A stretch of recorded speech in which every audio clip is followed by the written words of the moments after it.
because Galit na galit. passage. Yes.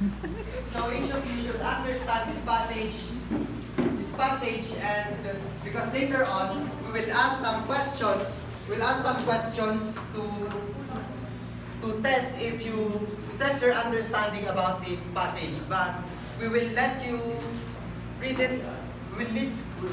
We'll let you read this passage on your own, and we will give you 5 minutes to understand the text. Read ulit. Parang nasa yung cellphone ko.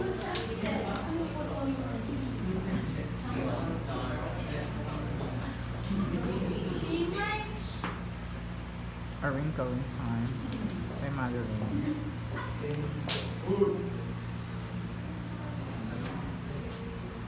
May I call on Miss Maan to continue? So, did you understand what this passage all about, class? Yes. So I have here some magical box that contains your name, and all you have to do is to answer my questions. The first question is, what do you think is the passage all about? May I call on Miss Yayla?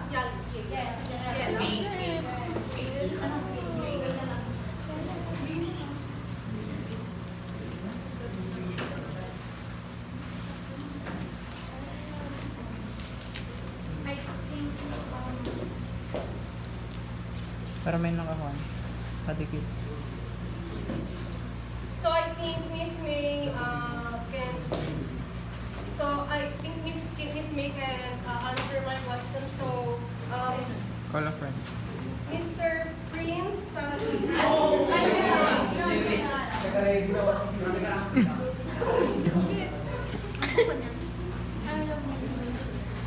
my question is, what do you think the passage is all about? It's all about wrinkles. Wrinkle. Being delicious wrinkles. So another one. May I call on Miss Jamaica Fernandez.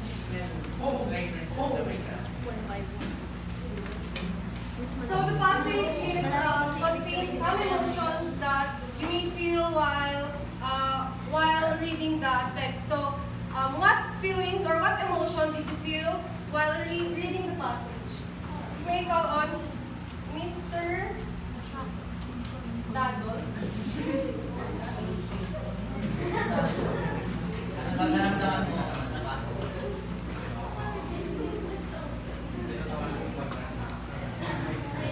So in this passage, you can feel lonely, or you can feel any emotions you can feel any emotions that you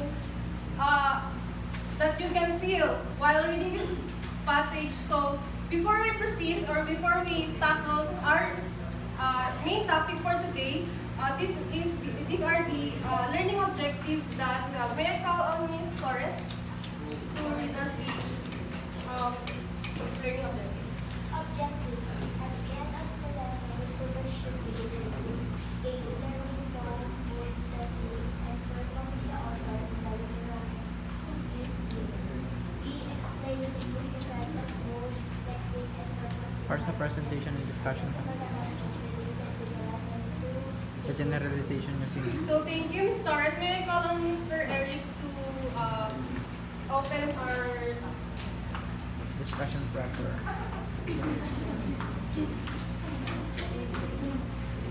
So class,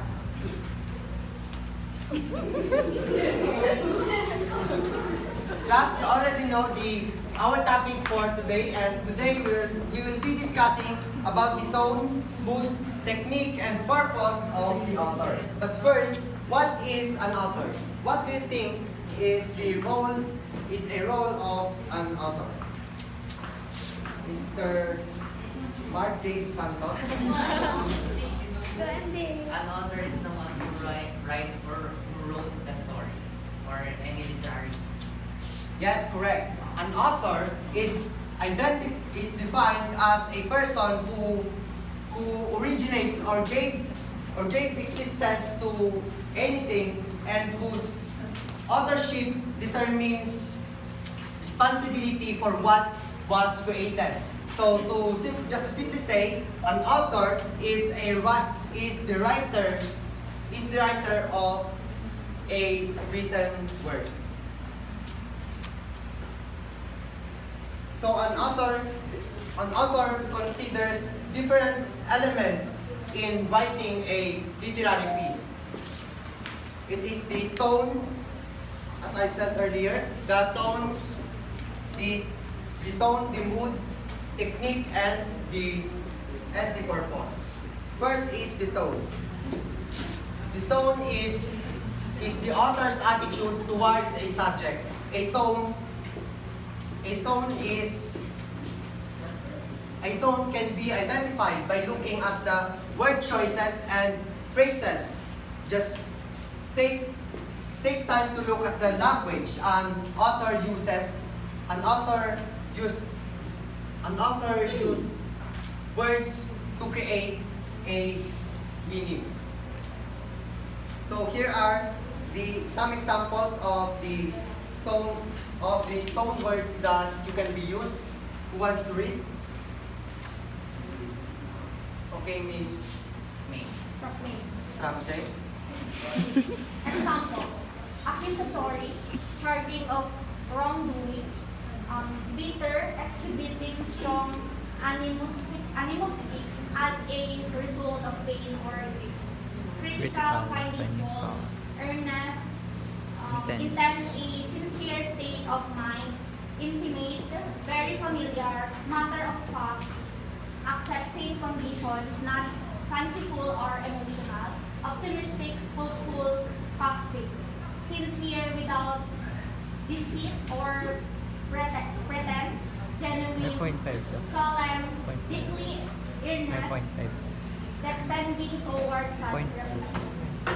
So a tone of peace can be revealed through dialogue, descriptions, and author's diction, and also the theme itself. The tone can be positive, negative, and also neutral. Next is the mood. May I call on Ms. Sagario to continue?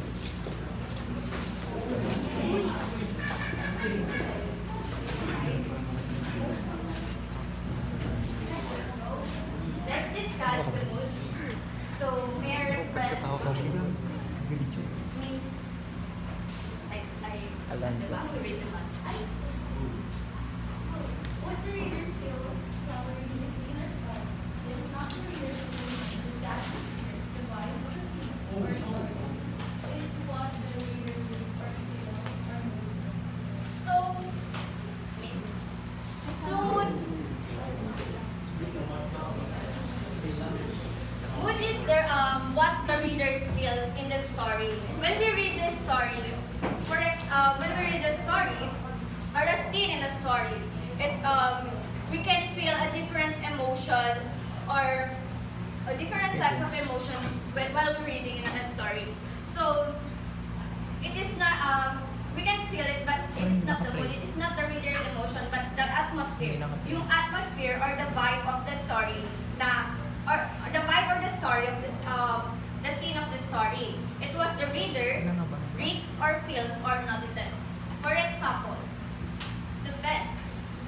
May I call Anybody?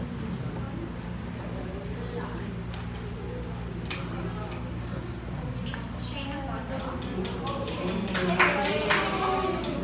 demonstrate or show suspense.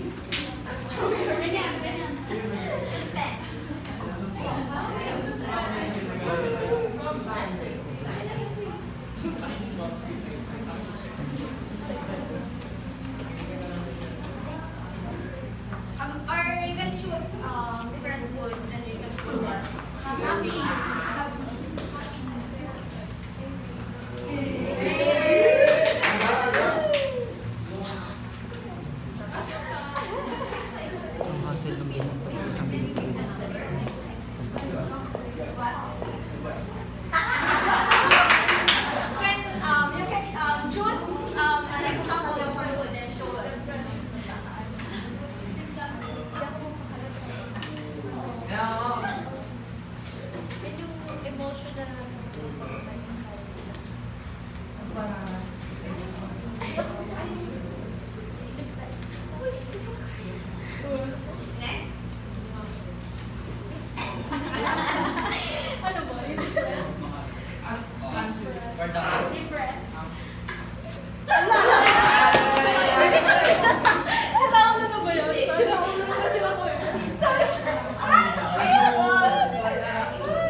excited daw ako.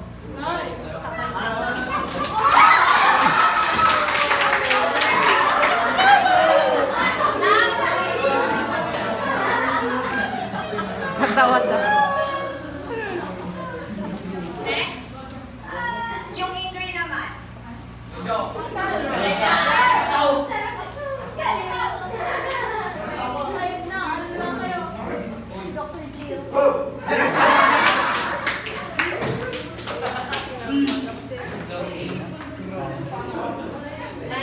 those are the examples of Hindi, wala. Okay lang yun. May I call Miss Maan to discuss the technique?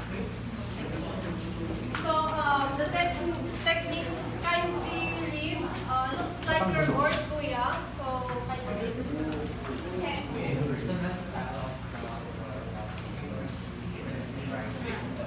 So, technique, it is a way of an author to use their writing to Focus kami sa use their literature. writing to ask the readers what's their response on their own writing. So here's the four basic literary techniques.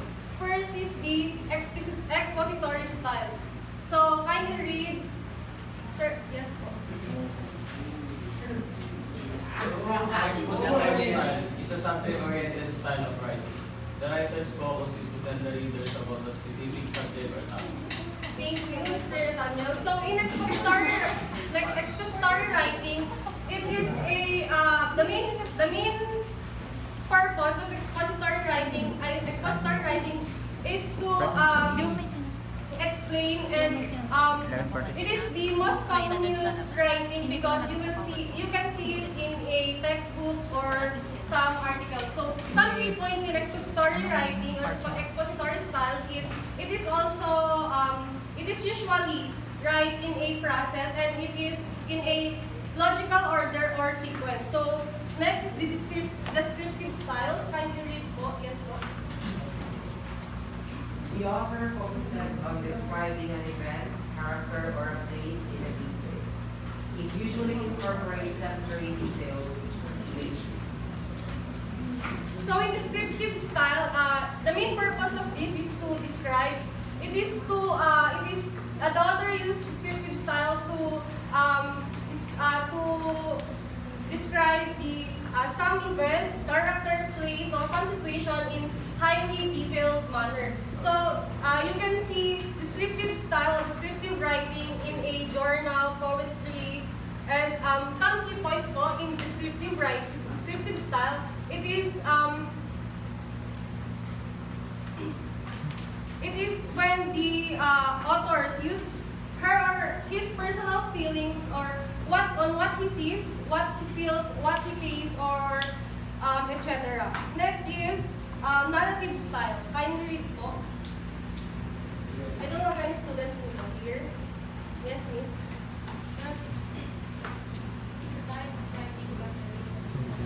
So in narrative styles, the main purpose of this is to tell a story. It also it describes the character's main point of view. So in narrative style, you can see it in a novels, short stories, and novellas. So some key point in narrative style, it is often it has a situation like actions, motivational events, and etc. And lastly, persuasive style po kindly. Yes, miss. Yes, po. Yes, po. Persuasive style. Whatever your part the writer tries to do reasons to make the readers believe his point of view. So in persuasive style po, the main purpose po in persuasive style, of course, is to convince. And unlike expository writing po, in expository writing, the author tells a specific topic or a given topic and subjects without telling his or her opinion. While here in the persuasive style, the authors makes you agree in his point of view. It has also some key points. So some key points in persuasive style is to it has a arguments, reasons, and justification. So in persuasive styles, the author will make you agree in his or her opinion, even if it's wrong or right po. Next po is the purpose. May I call on Mr. Ariel John? So, hello everyone. Are you still alive?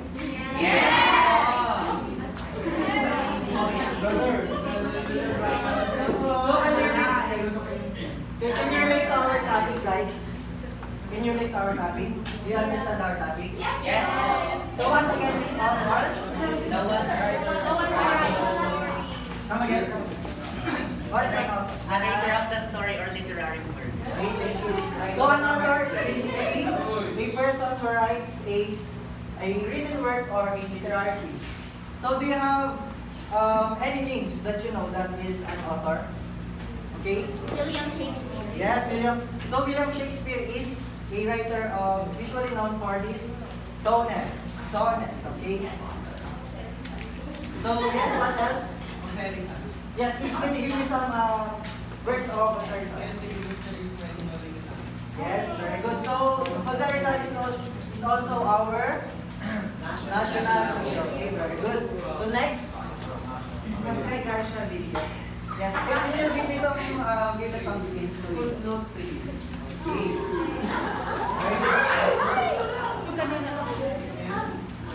So here we presented the elements of an author that is when he is writing. So can you read this again, class?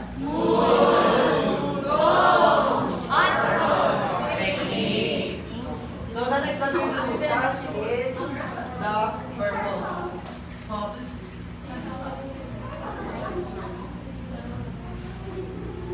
Okay, what is purpose? So who among you here loves to write? Loves to write. Yes, anything. Can you give me some okay? Could you give me some reasons why you write? The reasons why I write is because Brother Ton assigns assignments that make us write, and it is because I find a challenge in writing. Okay, thank you. So I can relate to that because sometimes my only purpose of writing is when my teacher asks us to do. So, for example, here, Mr. What is your name? Come again. Mr. Jed loves a love letter to Miss. What's your name? To Miss Fatima. What do you think is the purpose of Jed? Why he is writing to Miss Fatima? Yes. Communication. So what else? Also to express his feelings. Yes, correct. So when we are writing something, we have a purpose. So what do you think is the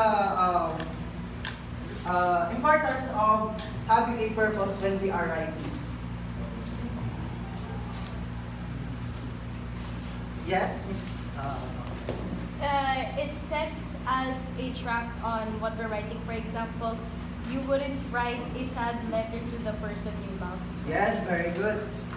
So also we should have a clear purpose when we are writing to have to convey our message clearly to the reader. So here is a definition of purpose. So can I ask someone to read that, guys? Yes, Mr.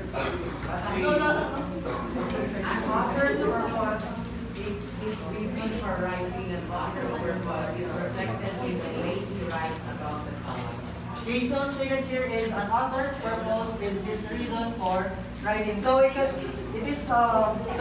purpose is synonymous with his intention, his reason, or his goal that he wants to achieve when you read the written text that an author wrote. So an author's purpose is reflected in the way he writes about the topic. So I have here an illustration for you to remember what are purposes that we have.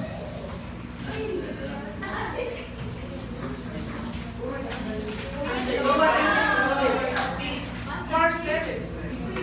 what do you think is this illustration?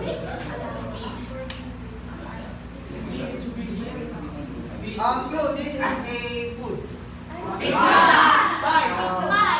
Pie. Yes, correct. word pie?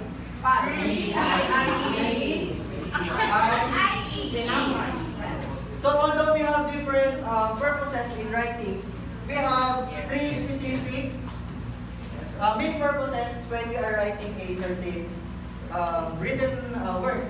So what do you think is these letters stand for? Purpose. Yes. Can I have some? Yes. Very good. Purpose is the first one. Intention. Intention, and the last one. Hey, no. What else? What else? Idea? No. Yes. Informative. Malapit na. Information. Wait lang, ano ulit yung P? Ano ulit yung P? Mali, mali, mali.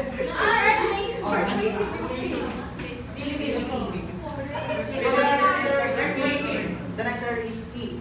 P, E. Persuade. Persuade. So the first one is persuade. So the second one is? Expose. No. Who makes you happy? Sirit na ba? Excited. Okay, very good. So the first one is to persuade. So we have three main purposes in writing. So yan, bigyan ko na kayo ng acronym so that you can always remember. So the first one is to persuade. Can I have someone to read it for us? Sige, yes.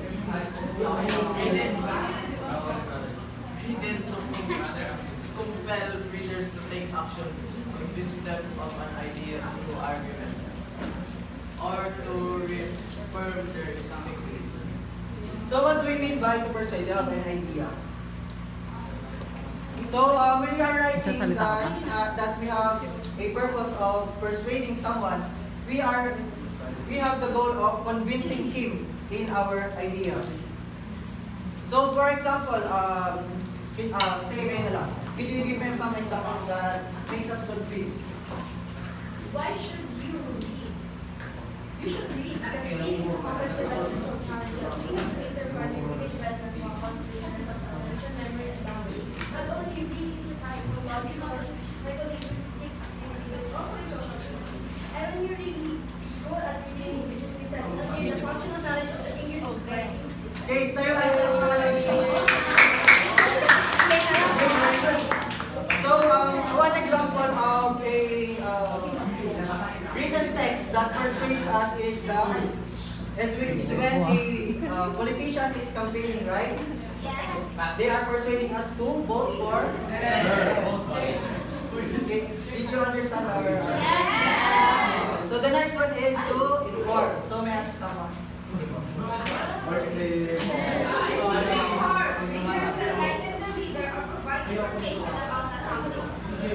Okay, the next one is to inform. So this gives us facts, factual informations that can help us in our daily lives.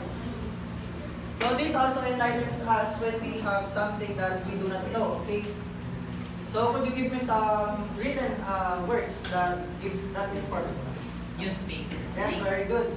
Newspapers is an example because it gives us the daily events or happenings that happens in our society.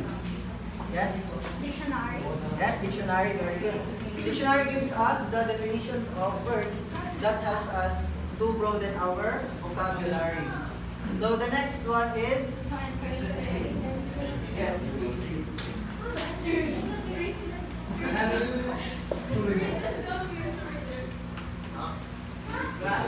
So these literary pieces,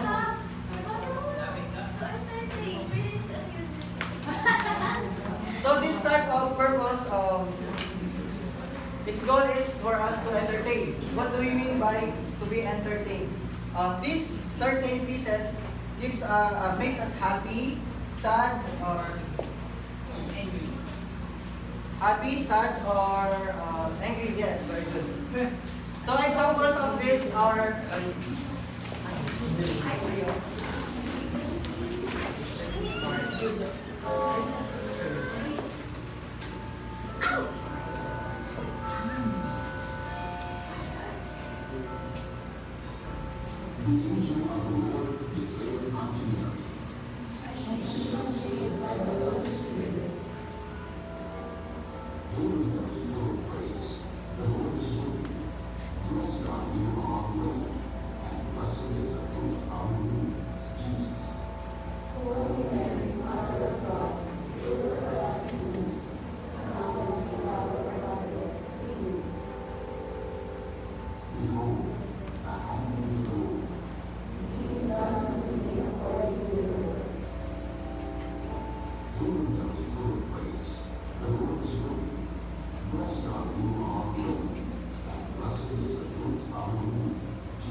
is to entertain. So these written pieces has the goal of making us happy. What else? Sad, angry, Disgusted. yes, disgusted, Excited. so on and so forth. Yes. So examples of this are the fables, okay, short poems or Comics. yes, comics, Fictional. Fictional. novels, Manga. yes, cartoons, Fictional. yes, anime.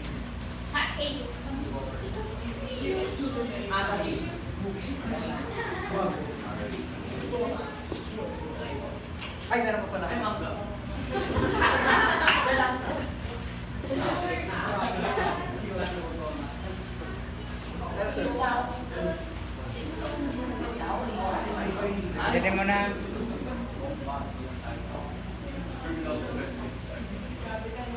Guys, okay, so I have here a text, and what I want you to do is to read it on your own. Then later on, I will ask questions about our topic for this. Baka susunod ka naman dyan. Susunod ka. Ayaw niyo.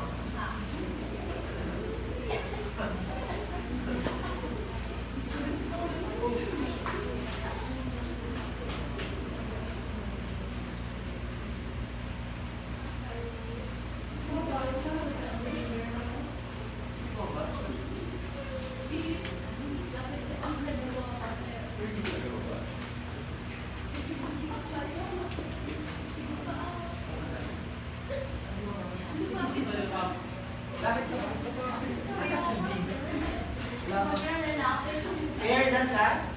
Yes. So what do you think is this text all about?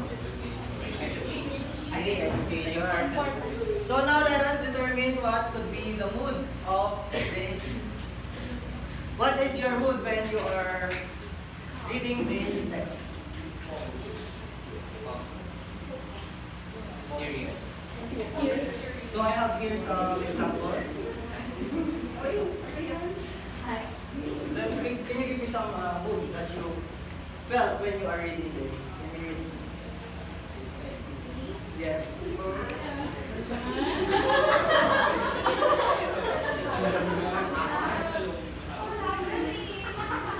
Ay, wala ba? Sige, Serious. okay. So next, what could be the text? Inspired. Inspired? Okay. Sige, madali na natin. What do you think is the technique? Is it expository? Descriptive? Yes? Expository. Okay, very good. It is expository because it gives us a explanation of a certain topic. So the last one is, what could be the purpose of the writing? Of the author? Yes, to inform because he's educating us about the education itself. So we have Miss Rose to continue.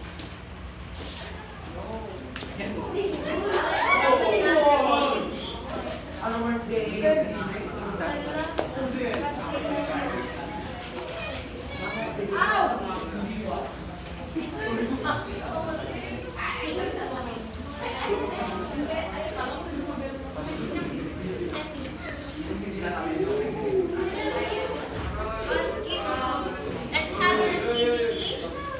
Yes. End ko na par. End. One, two, ay, two, one. Ah, sige.